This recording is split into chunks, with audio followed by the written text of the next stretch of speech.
నమస్కారం, వి తెలుగు న్యూస్ కి స్వాగతం. హెడ్లైన్ చూద్దాం.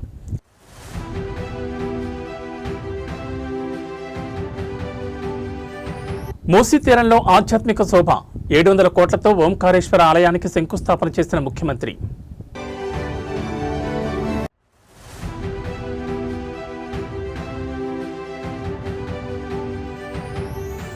రాజధాని అమరావతికి చట్టబద్ధత, అసెంబ్లీలో చారిత్రాత్మక తీర్మానాన్ని ప్రవేశపెట్టిన చంద్రబాబు.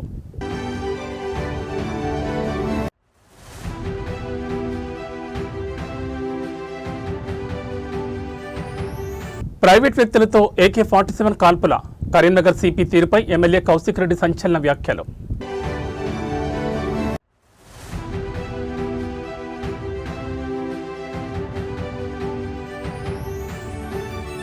ఉద్రిక్తంగా మారిన ఆశా వర్కర్ల చెలో హైదరాబాద్, అసెంబ్లీ ముట్టడికి యత్నం.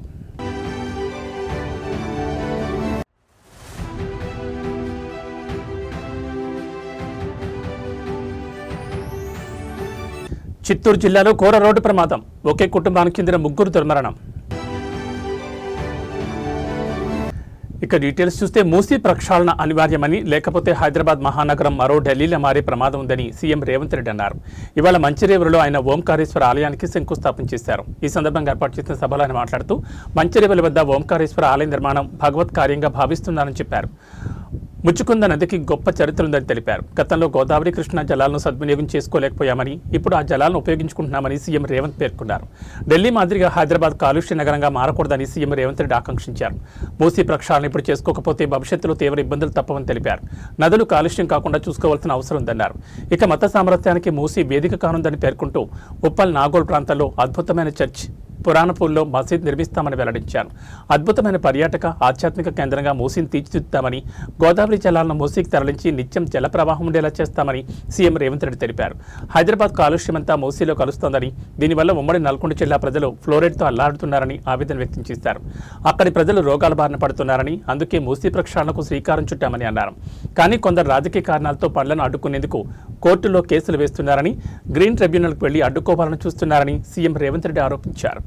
కొద్దిమంది స్వార్థ ప్రయోజనం ఉన్నవాళ్ళు రాజకీయ ప్రయోజనాన్ని ఆశించి మేం చెయ్యలేని పని మీరు ఎవ్వరూ చెయ్యొద్దు అని, మీరు చేస్తే మీకు మంచి పేరు వస్తుంది, మేం చెయ్యలేదు కాబట్టి మీరు చేయవద్దని ఒక అక్క ఈ ప్రాంతం నుంచి 45 సంవత్సరాల కుటుంబం 100% రాజకీయ ప్రయోజనం పొందినారు, అన్ని పదవులు అనుభవించారు.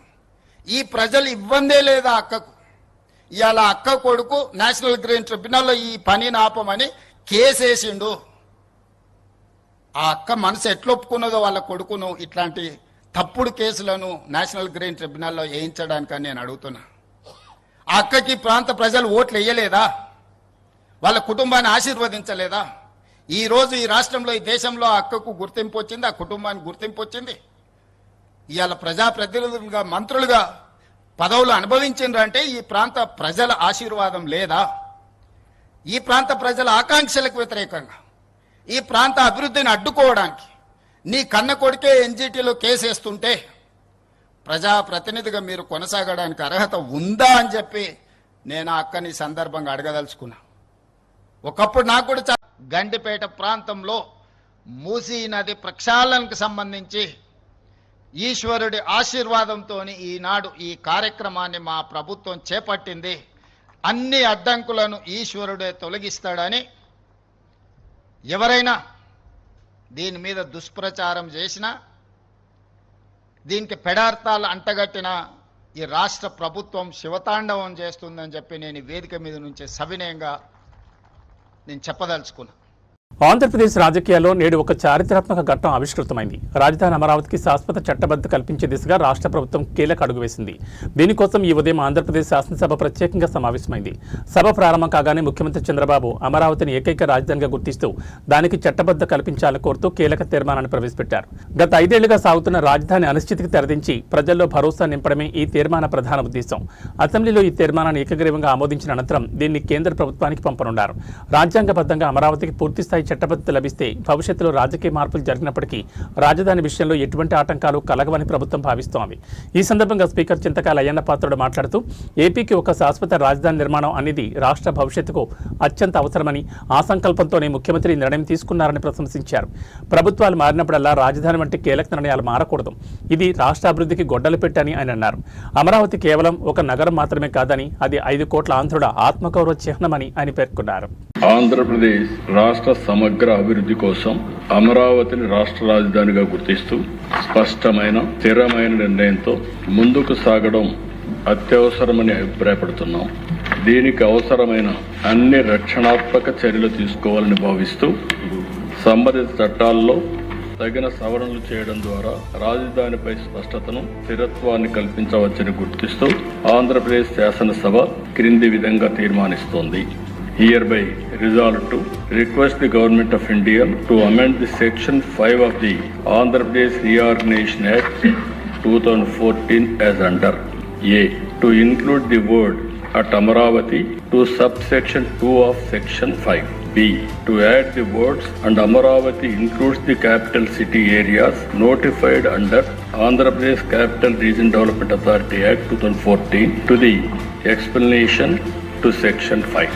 ఈ తీర్మానాన్ని చర్చించి దీన్ని బలపరచవలసిందిగా, సమర్థించవలసిందిగా అందరినీ కోరుకుంటూ సెలవు తీసుకుంటున్నాను. కరీంనగర్ సిపి అరాచకం, అవినీతి కాంగ్రెస్ ప్రభుత్వానికి కనిపించడం లేదా అని బీఆర్ఎస్ ఎమ్మెల్యే పాడి కౌశిక్ రెడ్డి శాసనసభ వేదికగా నిలదీశారు. ప్రైవేట్ వ్యక్తులతో కాల్పులు జరిపిస్తూ ఎస్హెచ్ఓల వద్ద వసూళ్లకు పాల్పడుతున్నారని సిపిపై ఎమ్మెల్యే మండిపడ్డారు.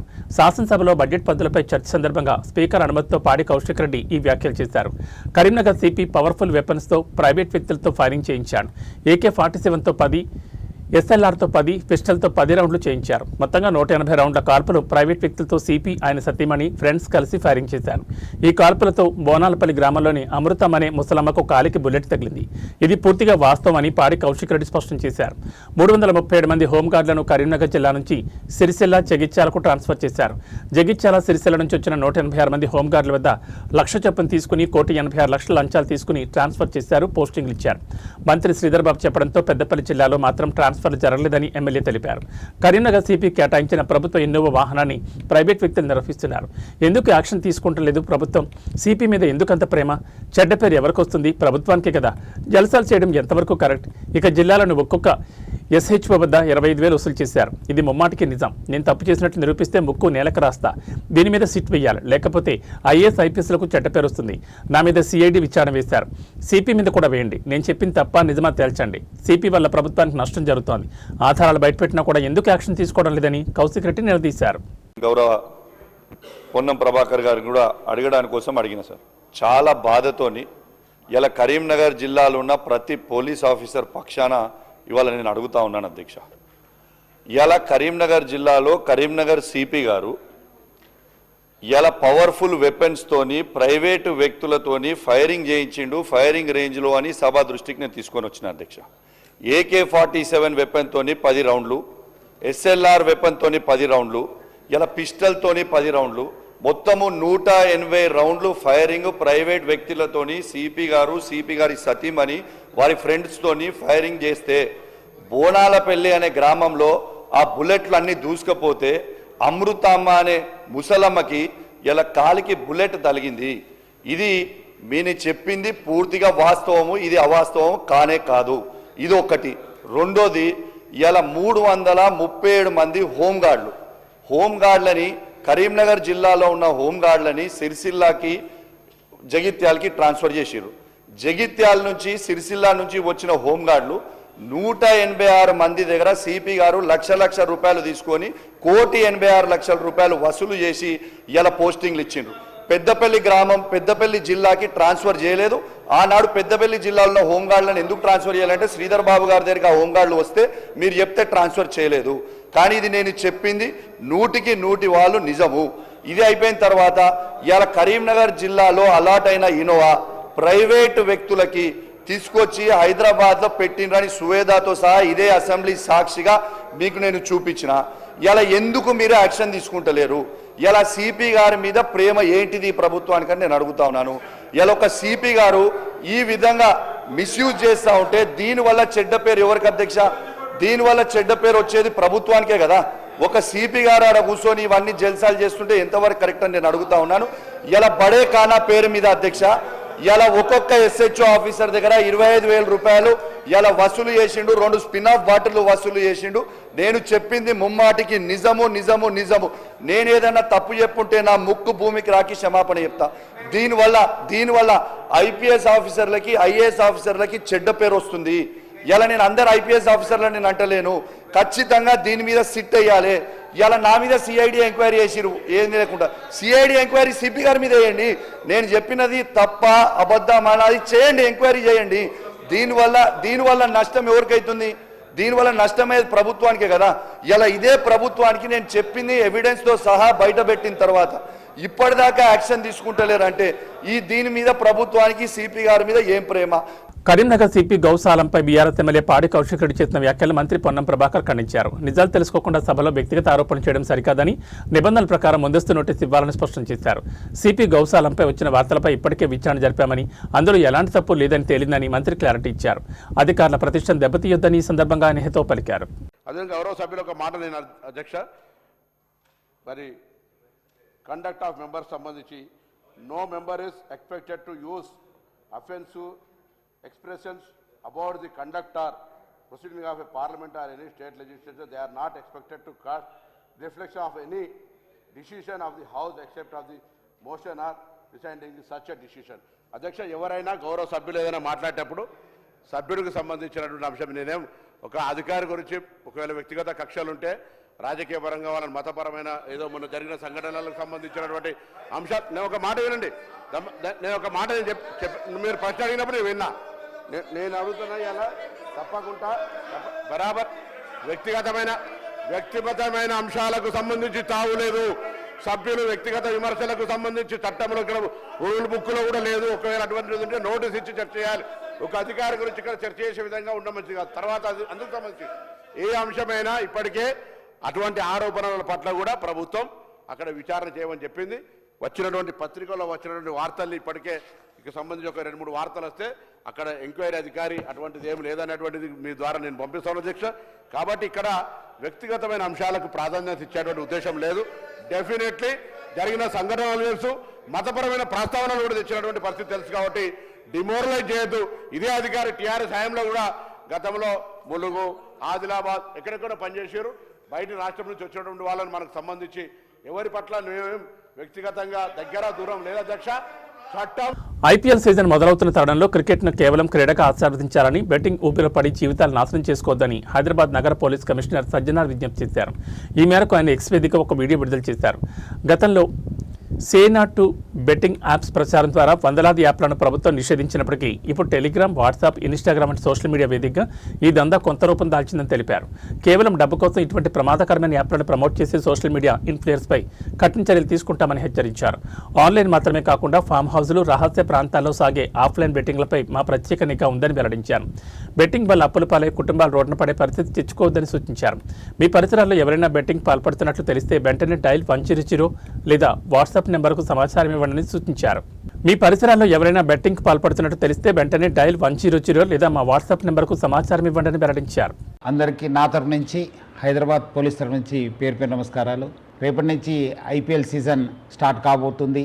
ఆ స్టార్ట్తోనే మళ్ళీ బెట్టింగ్ మరియు బెట్టింగ్ యాప్స్ ఒక సీజన్ కూడా స్టార్ట్ అయిపోతుంది. అందరు కూడా తెలుసు, మనము గత సంవత్సరం సే నో టు బెట్టింగ్ యాప్స్తోని చాలా ప్రజా ఉద్యమంని నడిపించడం జరిగింది. దాని సక్సెస్తోని ఒక బిల్ కూడా రావడం జరిగింది.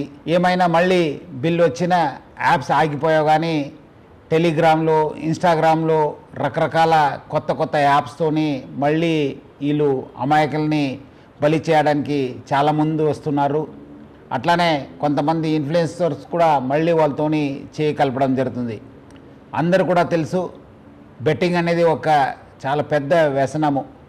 దాని నుంచి చాలామంది బలి అయిపోయినారు, చాలామంది డబ్బులు పోగొట్టుకున్నారు, ఫ్యామిలీస్ నాశనమైనారు, మనశాంతి కోల్పోయినారు. సో అందుకు మనందరూ కూడా ఈ బెట్టింగ్ యాప్స్ నుంచి దూరం ఉండాలని చెప్పి నేను మరీ కోరుతున్నాను.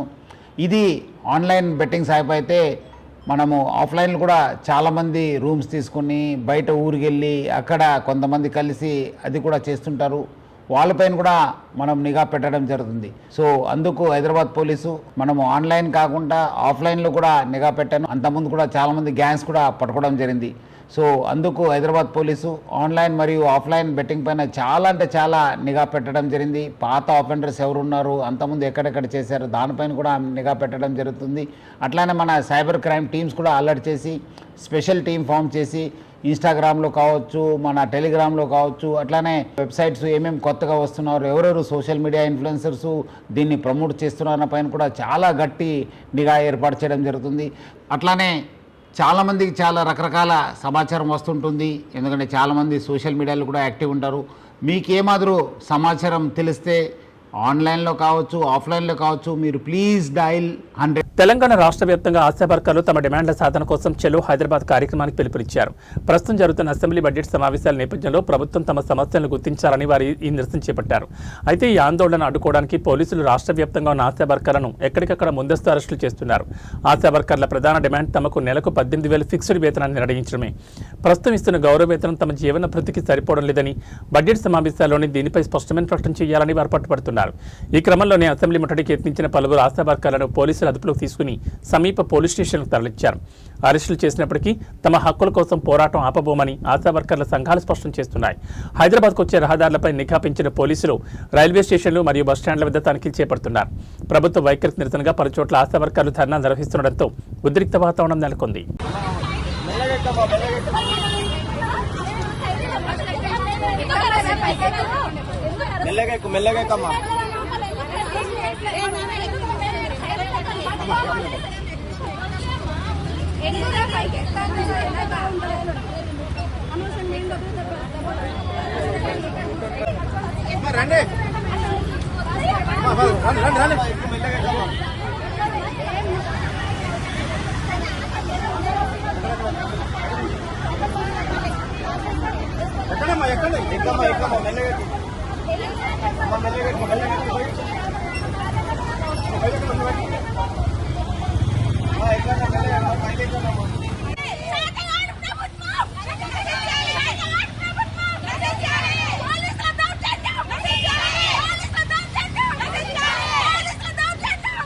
దక్షిణ కాశీగా పేరుగాంచిన ప్రసిద్ధ పుణ్యక్షేత్రం శ్రీకాళహస్తిలో భక్తులకు తీవ్ర నిరాశ ఎదురవుతోంది. దైవ దర్శనానికి వెళ్లిన ఒక మహిళా భక్తురాలు ఆలయంలో అడుగడుగునా జరుగుతున్న అవినీతి వసూళ్లపై తీవ్ర ఆవేదన వ్యక్తం చేసిన వీడియో ప్రస్తుతం సామాజిక మాధ్యమాల్లో వైరల్గా మారింది. గేటు దగ్గర సెక్యూరిటీ మొదలుకుని లోపల పూజల వరకు డబ్బుల కోసం సిబ్బంది అడుక్కుంటున్నారని ఆమె తీవ్ర ఆరోపణలు చేశారు. మీకు తొందరగా దర్శనం కావాలంటే 300 ఇవ్వాలని ఆలయ ఎంట్రన్స్ దగ్గర ఉన్న ఒక గార్డ్ తనను అడిగారని సదరు భక్తురాలు తెలిపారు. ఫ్లైట్కు సమయం మించిపోతుందన్న తొందరలో ఆ డబ్బులు చెల్లించినట్లు ఆమె పేర్కొన్నారు. గుడి లోపలికి వెళ్లిన తర్వాత కూడా ప్రతి దశలోనూ డబ్బులు అడగడం తనను తీవ్రంగా కలిచివేసిందని ఆమె ఆవేదన వ్యక్తం చేశారు. ఆలయంలో పోలీసులు సైతం పరోక్షంగా డబ్బులు ఆశించడం చూసి తాను విస్మయానికి గురయ్యానని ఆమె అన్నారు. ఈ వీడియోపై సామాజిక మాధ్యమాల్లో నెట్జన్లు విస్తృతంగా స్పందిస్తున్నారు. సదరు మహిళ మాటల్లో నిజాయితీ స్పష్టంగా కనిపిస్తోందని పలువురు నెట్జన్లు అభిప్రాయపడుతున్నారు. ఈ సమస్యను రాజకీయ కోణంలో చూడకూడదని, ఇది ఏ ఒక్క ప్రభుత్వానికో పరిమితమైన సమస్య కాదని పలువురు వ్యాఖ్యానిస్తున్నారు. గత ప్రభుత్వాల హయాంలోనూ ఈ తరహా అవినీతి జరిగిందని, ప్రభుత్వాలను నిందించడం కన్నా వ్యవస్థను ప్రక్షాళన చేయడం ముఖ్యమని అభిప్రాయపడుతున్నారు. పవిత్ర క్షేత్రంలో జరుగుతున్న ఈ దోపిడీని అరికట్టాలని నెట్జన్లు డిమాండ్ చేస్తున్నారు. సో రీసెంట్ గా నాకు ఒక ఎక్స్పీరియన్స్ అయింది. కరప్షన్ అంటే క్లియర్ గా చూసాను నేను. It was not very pleasant actually to see that amount of corruption అనేది. నేను మొన్న రీసెంట్ గా శ్రీకాళహస్తి వెళ్తే అక్కడ ఎంట్రన్స్ దగ్గర ఒక యూనిఫామ్ అతను, ఒక కాప్ లాంటి అతను, గార్డ్ అతను ఏదో మొత్తానికి ఆయన అన్నాడు, మీకు తొందరగా దర్శనం కావాలి అని అంటే కనుక మీరు 300 పర్ హెడ్ పే చేయాలి అన్నాడు. సరేలే 300 కదా, అండ్ ఆల్సో మళ్ళా we have a flight to catch అనేసి సరైన 300 ఇచ్చాం. సో అది the beginning of the complete corruption that you will see. వెళ్ళిన దగ్గర, లోపల వెళ్ళిన దగ్గర నుంచి ప్రతి ఒక్కళ్ళు తీర్థం ఇవ్వడము, డబ్బులు అడగడము, అది నెత్తి మీద అదేదో శటగోపం పెడతారు అది అడగడము, అక్కడ మంగళవాద్యాలు వాయించే వాళ్ళు ఉంటారు, వాళ్ళు కూడా యాక్చువల్గా లిటరల్ గా అడుక్కు తినే వాళ్ళలాగా అమ్మ అమ్మ అమ్మ అని అడుగుతున్నారు. ఇలా చూడడానికి ఎంత బాధ అనిపించిందో. వీళ్ళందరూ అక్కడ I think appointed by government are local government, I don't know. కానీ అలా చాలా బాధాకరంగా అనిపించింది. అండ్ అక్కడున్న పోలీసులు కూడా ఓ 2 నిమిషాలు ఎక్కువ చూడనేస్తే కనుక పక్కకు తీసుకొచ్చి మీకు దర్శనం బాగైందా అని ఇండైరెక్ట్ గా డబ్బులు అడగడము ఇలా అన్నమాట. మొత్తం అందరూ అలాగే చేస్తున్నారు. అసలు ఎవ్వరూ మాట, కళ్ళు, ఐ కాంటాక్ట్ అయితే కూడా. తిరుపతిలో చెడ్డీ గ్యాంగ్ మరోసారి హల్చల్ చేసింది. రూరల్ పోలీస్ స్టేషన్ పరిధిలోని ఓ ఇంట్లోకి అర్ధరాత్రి దొంగలు చొరబడ్డారు. అయితే ఇంటి యజమాని సునందకుమార్ రెడ్డి సకాలంలో అప్రమత్తం కావడంతో దొంగలు అక్కడి నుంచి పరారయ్యారు. ఈ దొంగల కదలికలకు సంబంధించిన దృశ్యాలు స్థానికంగా ఉన్న సీసీటీవీ కెమెరాలో రికార్డ్ అయ్యాయి. బాధితుడు సునందకుమార్ రెడ్డి ఫిర్యాదు మేరకు కేసు నమోదు చేసుకున్న పోలీసులు దర్యాప్తును ముమ్మరం చేశారు. సీసీటీవీ ఫుటేజ్ ఆధారంగా దొంగల కోసం గాలిస్తున్నారు. చెడ్డీ గ్యాంగ్ ఆగడాలతో స్థానికులు తీవ్ర భయాందోళనకు గురవుతున్నారు.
రోడ్డు ప్రమాదంలో ముగ్గురు స్పాట్లోని దుర్మరణం పాలైన విషాద ఘటన చిత్తూరు జిల్లా బంగారుపాళ్యం మండల పరిధిలో ఇవాళ ఉదయం చోటు చేసుకుంది.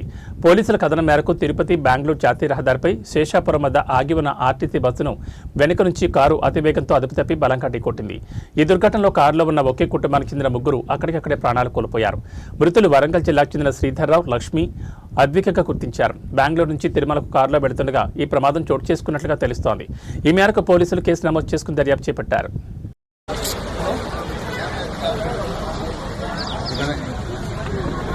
శ్రీధర్ కుమార్ ఫోటో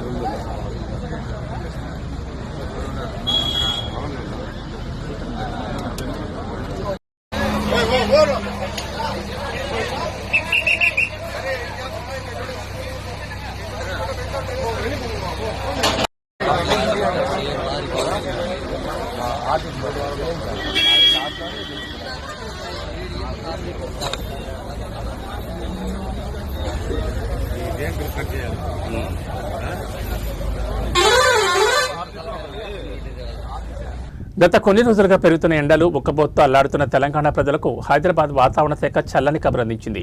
రాష్ట్రంలో నేటి నుంచి 3 రోజుల పాటు అంటే ఈ నెల 30వ తేదీ వరకు వర్షాలు కురిసే అవకాశం ఉందని వెల్లడించింది. బంగాళాఖాతంలో ఏర్పడిన ఉపరితల ద్రోణి ప్రభావంతో తెలంగాణ, ఏపీ రాష్ట్రాల్లో వర్షాలు కురుస్తాయని పేర్కొంది. ఈ అకాల వర్షాల నేపథ్యంలో ప్రజలు అప్రమత్తంగా ఉండాలని అధికారులు సూచించారు. వాతావరణ మార్పుల నేపథ్యంలో రాష్ట్రంలోని పలు జిల్లాలకు వాతావరణ శాఖ ఎల్లో అలర్ట్ జారీ చేసింది. ఈ 3 రోజులు రాష్ట్ర వ్యాప్తంగా చాలా ప్రాంతాల్లో ఉరుములు, మెరుపులతో కూడిన తేలికపాటి నుంచి ఓ మోస్తరు వర్షాలు పడతాయని తెలిపింది. వర్షంతో పాటు గంటకు 30 నుంచి 50 కిలోమీటర్ల వేగంతో బలమైన ఈదురుగాలులు వీచే ప్రమాదం ఉందని అధికారులు హెచ్చరించారు. కొన్ని చోట్ల పిడుగులు కూడా పడే అవకాశం ఉన్నందున ప్రజలు, ముఖ్యంగా రైతులు జాగ్రత్తగా ఉండాలని సూచించారు. ప్రధానంగా ఆదిలాబాద్, కొమరంభీం, ఆసిఫాబాద్, మంచిర్యాల, నిర్మల్, నిజామాబాద్, జగిత్యాల, రాజన్న సిరిసిల్ల, కరీంనగర్, పెద్దపల్లి, జయశంకర్, భూపాలపల్లి, ములుగు, భద్రాద్రి కొత్తగూడెం, ఖమ్మం, నల్గొండ, సూర్యాపేట, మహబూబాబాద్, వరంగల్, హనుమకొండ, సిద్దిపేట, యాదాద్రి భువనగిరి, రంగారెడ్డి, హైదరాబాద్, మేడ్చల్, మల్కాజ్గిరి, వికారాబాద్, సంగారెడ్డి జిల్లాల్లో వర్షాల ప్రభావం ఎక్కువగా ఉంటుందని వాతావరణ శాఖ పేర్కొంది. ఇదిలా ఉంటే శుక్రవారం సాయంత్రం హైదరాబాద్ నగరంలోని పలు ప్రాంతాల్లో వర్షం కురిసింది. పగలంతా తీవ్రమైన ఎండ, ఉక్కపోత ఇబ్బంది పడిన నగరవాసులకు ఈ వర్షం కాస్త ఉపశమనం కలిగించింది.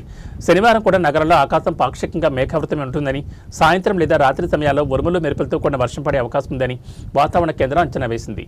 దీంతో నగరంలో వాతావరణం మరింత చల్లబడనుంది.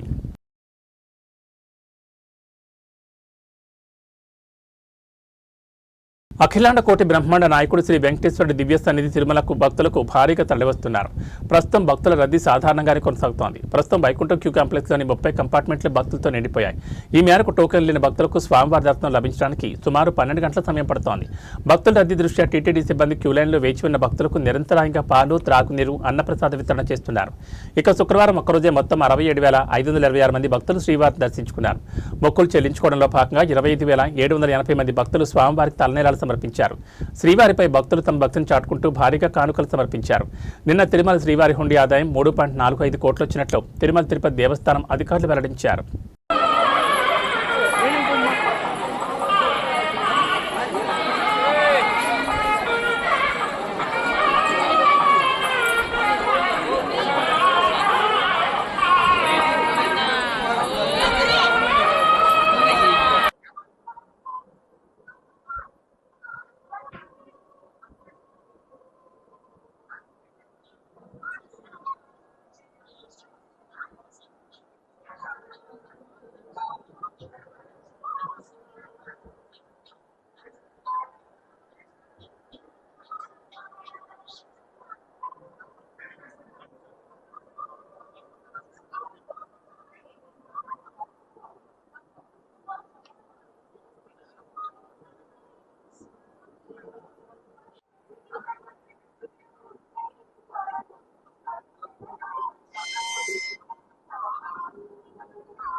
నేటి నుంచి ఐపీఎల్ 19వ సీజన్ ప్రారంభం కానుంది. మొత్తం 10 జట్లు తలపడుతున్నాయి. దాదాపు 2 నెలల పాటు సాగనున్న ఐపీఎల్ మ్యాచ్లు క్రికెట్ ఫ్యాన్స్కు మంచి మజాను అందిస్తాయి.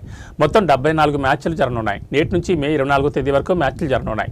అనేక మంది దిగ్గజ ఆటగాళ్లు ఈ ఐపీఎల్ సీజన్లో కనిపించనుండడంతో వారి ఫ్యాన్స్ పండుగ చేసుకుంటున్నారు. ధోని, కోహ్లీ, రోహిత్ శర్మ వంటి దిగ్గజ ఆటగాళ్లు కనువిందు చేరున్నారు. ఈ రోజు తొలి మ్యాచ్ రాత్రి 7 గంటలకు బెంగళూరులోని చిన్నస్వామి స్టేడియంలో రాయల్ ఛాలెంజర్స్ బెంగళూరుతో సన్ రైజర్స్ హైదరాబాద్ తలపడనుంది.